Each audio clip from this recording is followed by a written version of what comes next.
नमस्कार, श्रमिक मंत्र न्यूज में आपका स्वागत है। आप देख रहे हैं श्रमिक मंत्र न्यूज और मैं हूं आलोक शर्मा।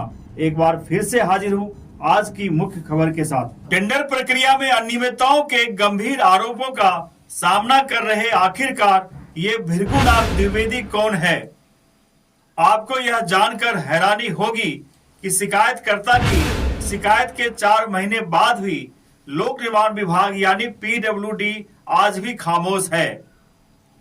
श्रमिक मंत्र टीम ने जब लोक निर्माण विभाग के मुख्य अभियंता से ऋषिकेश शाखा के अधिशासी अभियंता द्विवेदी के खिलाफ की गई कार्रवाई के बारे में जानने की कोशिश की तो मुख्य अभियंता ने हमेशा की तरह 15 दिनों के भीतर कार्रवाई करने की बात कही।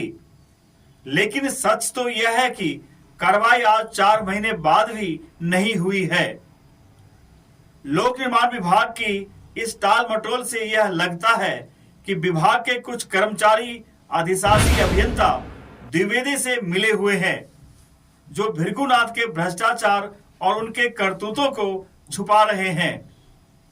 वहीं विशेष सूत्रों की माने तो मुख्य सचिव ने भी अधिशासी अभियंता द्विवेदी की शिकायत की जांच के आदेश दे दिए हैं।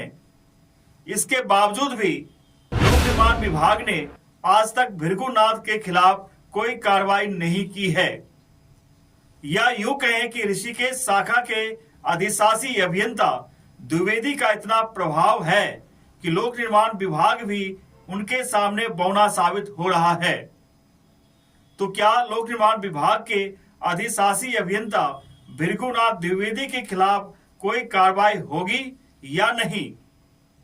या फिर द्विवेदी शिकायतों के बावजूद भी विभागीय मानकों को ताक पर रखकर यूं ही धड़ल्ले से एक के बाद एक टेंडर आवंटित करते रहेंगे?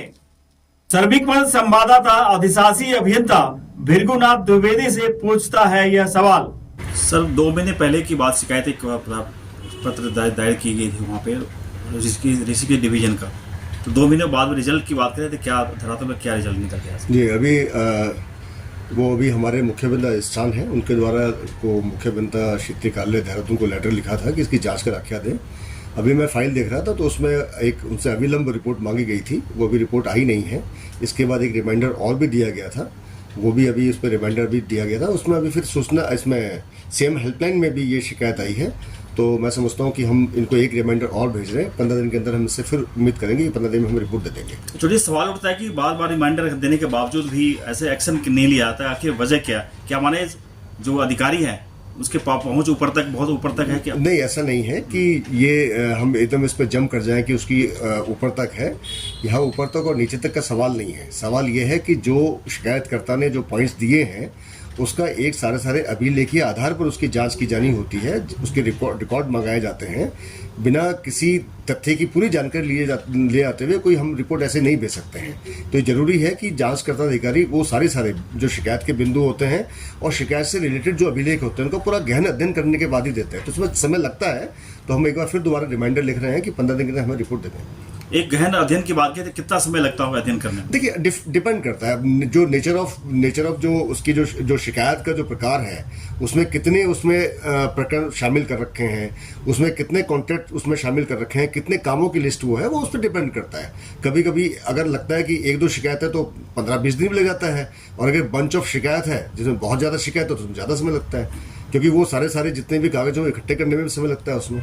तो समय के साथ साथ फिर उसको देखना, सब चीजें करना, रिपोर्ट भी डिवीजन से मांगी जाती है। तो सर, क्या हमारे पुष्टि हो जाए, शिकायत की पुष्टि होती है तो क्या कार्रवाई क्या हो सकती है? देखिए, जब ये सब चीजें पुष्टि जब होती है तो उसका जो प्रकार दिखा जाता है उसके आधार पर कार्रवाई की जाती है कि जो शिकायत करता है, शिकायतकर्ता के ने जो शिकायत करी है और वो क्या सत्य पाई जा रही हैं, उसमें कोई पैसे का लॉस हुआ है या कहीं जो हमारी एक प्रोसेसुअल मिस्टेक है, उन सब चीजों के आधार पर कोई दंड का प्रावधान किया जाता है।